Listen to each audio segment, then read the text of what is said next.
पधारेला हरि गुरु संत की जय।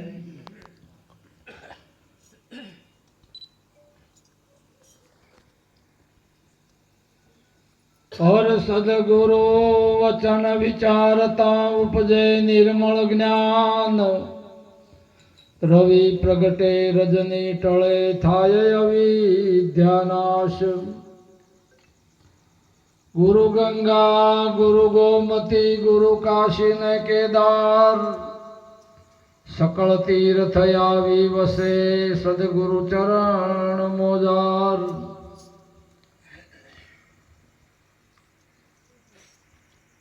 कोटि जन्मना पुण्य थी मळ्यो मनुष्य अवतार। पाव करी हरि भजा नहीं तो लाखो वार अधिकार। जीवन जोबन राजधन विचल रहे नहीं कोई। जे घड़ी जाय सत्संग माते जीवन का फल होय। बोलिए सदगुरु महाराजनी पधारेला हरि गुरु। આજનો મંગળ પ્રસંગ નૂતન વર્ષનું મિલન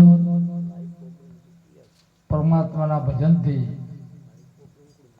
એટલે આખું વર્ષ આપણું ભજનમાં જાય, આનંદમાં જાય અને આવતું વર્ષ આનંદમાં આવે એવી ગુરુ મહારાજ દરેકના ઉપર કૃપા કરે। આ સૃષ્ટિમાં પુણ્યશાળીને પવિત્ર એવી એજીમણા ગામની આ ધરા ઉપર જે દર સાલ પોતે આવો યોગ પોતાના ઓગણે ઉપસ્થિત કરે છે એવા પરમ પૂજ્ય હરિરામજી મહારાજ પોતાના સહપરિવાર કુટુંબ સાહિત સેવાભાવી પ્રેમી એવો યોગ પણ આજે ઉપસ્થિત કરી પોતે આનંદ લીધો, આપણને આનંદ અપાયો, આટલો સંતોને દર્શન કરાયા એક જ જગ્યાએ, તે બદલ એમને ધન્યવાદ। અત્રે પધરેલા વયોવૃદ્ધ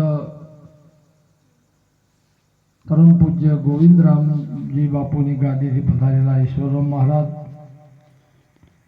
पेरशीराम महाराज, रतनराम महाराज, समूह थी पधारेला महाराज श्री जकूबा महाराज, नाम जकूबा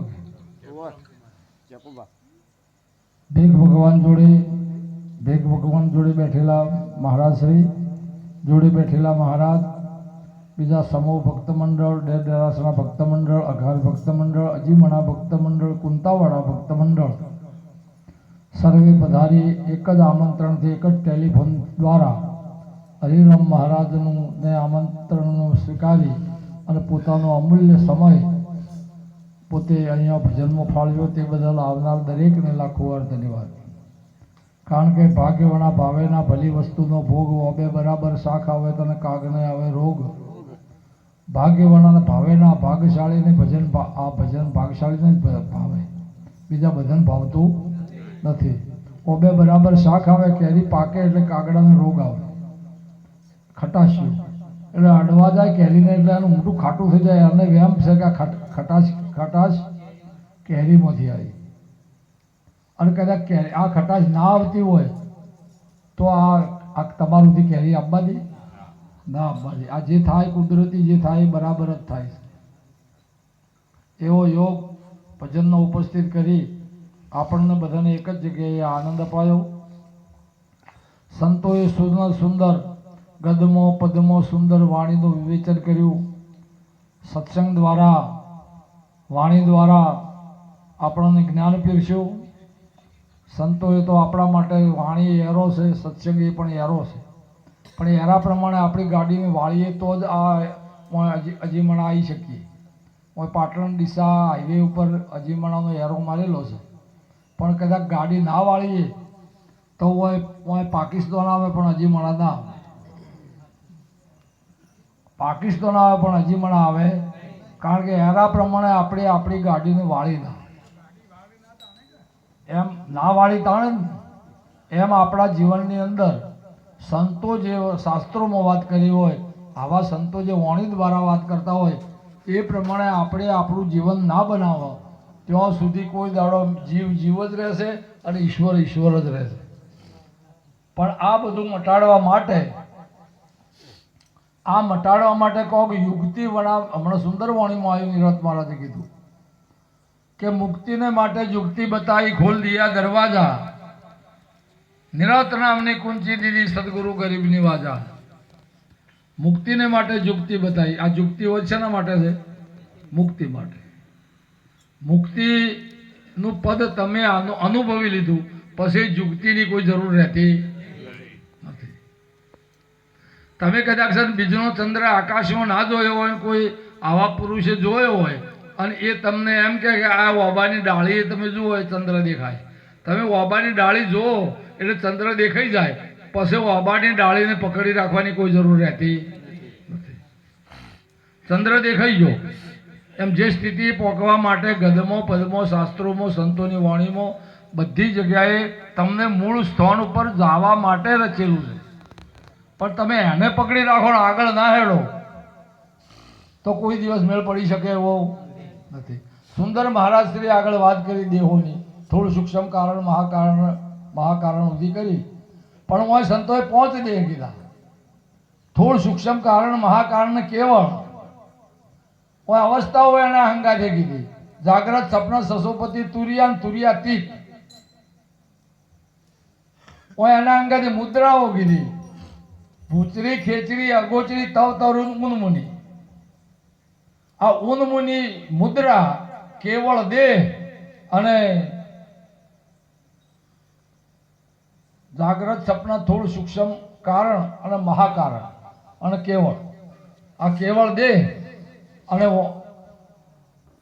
તુરિયાતીત તીત જે અવસ્થા છે આ એ આત્માની છે. એ તીત મહત્વની છે. તુરિયા ઉધી તો જો ના પાડી દીધી તુરિયામાં કે જાગ્રત સપના સસોપતિ તુરિયા ઈંગળા પિંગળા સુખમણા નાડી વો તો વાસા હે ગગન કા. જાગ્રત સપના સસોપતિ તુરિયા ઓ તો કલ્પના મન કી સાધુભાઈ વાગે શબ્દ વાળા ડંકા. પણ તુરિયા તીત અવસ્થા છે એ તમારા મન આત્માની છે.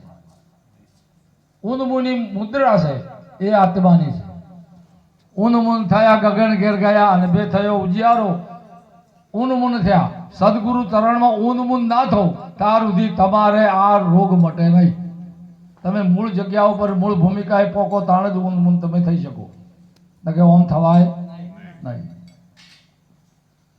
એ સંતોએ વાત કરી આત્માની. એક વસ્તુ ચોક્કસ છે, જ્યાં સુધી આ એક અંગારો છે અને આ બેને ચીપિયામાં લઈ અને દુણામાં પૂરી દીધો, ઢોકી દીધું એટલે પૂર્યો તો અંગારો અને પછી શું થયો? કોલસો થઈ ગયો. હવે આ કોલસાને કદાચ કાળાશ કાઢવી હોય તો 1000 મણ દૂધથી ધોવો તો ના જાય, ગંગાજળમાં ડબોળો તો ના જાય. પણ જ્યોથી આયા ત્યાં જઈ મળો, જ્યોથી આયા ત્યાં જય મળો. હવે કોઈ જ્ઞાની આવો મહાપુરુષ એને લઈને ફીટો પ્રગટ અગ્નિમાં મૂકે તો 100% એના મૂળ સ્વરૂપને પામી જાય. પછી એને એની કાળાશે જાય ને બધું જાય, બધું કશું રહે જ નહીં. અને એમો ને એમો રહે નહીં તો પછી ભસ્મ થઈ જાય. રસા ના થાય, ભસ્મ થાય.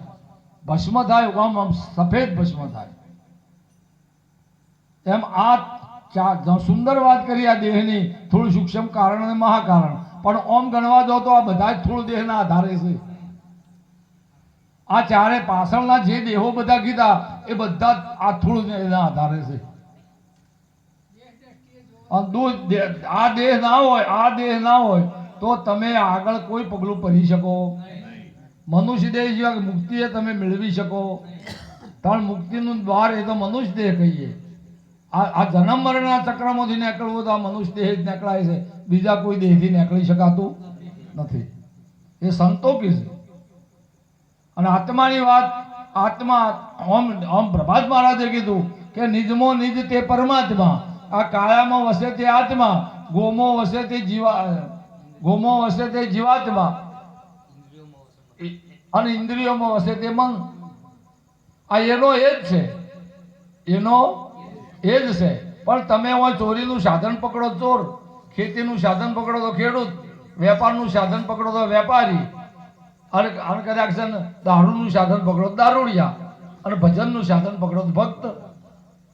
તમે એમાંથી કોઈ બદલાણા નથી. પણ ઓય કીધું નિજમો નિજ તે પરમાત્મા. નિજમો નિજ, નિજ એટલે પોતે, અને પોતેમાં જે પ્રકાશ કરી રહ્યો છે એ પરમાત્મા. નિજમો નિજ તે પરમાત્મા કાયામાં વસે એ આત્મા. કાયામાં આ કાયામાં વસે તે, અને ગોમાં વસે જીવાત્મા. ગો નામ ઇન્દ્રિયો થાય, ઇન્દ્રિયોમાં વસે તે જીવ. કારણ કે જીવ દશા હોય ત્યાં સુધી ઇન્દ્રિયનું જ સુખ એને વાલું લાગે. અને વિષયોમાં ભટકે તે મન, વિષયોમાં ભટકે તે મન. પણ એક વસ્તુ શંકર મહારાજે કીધું કે ફેણ, પરપોટા, તરંગો અને પોણી, આ ચારે ચાર બધું પોણી જ છે. પણ પવનના સંગ ભળી ગયો, પવનનો સંગ થઈ ગયો, એમાં ફેણ થઈ ગયું. પવનનો સંગ થયો એમાં પરપોટો થયો, પવનનો સંગ થયો એમાં ઘોડા ચડ્યા, તરંગો થયા. આ બધા પવનનો સંગ છૂટી જાય તો ફેણે મટી જાય, તરંગોય મટી, પરપોટાય મટી, કેવળ શુદ્ધ પોણી જ રહે. પણ આ પેલો સંગ ના છૂટે ત્યાં સુધી મેળ પડે એવો નથી. એ સંગ છૂટે તો જ તમે તમારું મૂળ સ્વરૂપ તમે પામી શકો.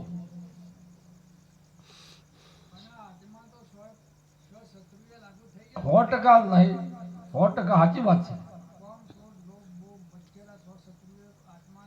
એમને લાગુ નહીં થતા.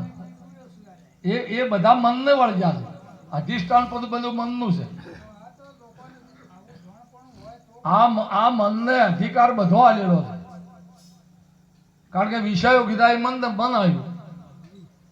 ભજન કરવાનું છે કે નહીં? મનને. તારે મુક્ત કે થવાનું છે? મનને. તારે તો આનંદમાં કોણ આવે અને તાર ક્રોધમાં કોણ આવે અને ભોગવવું પડે કે નહીં? પોતાને નિજને.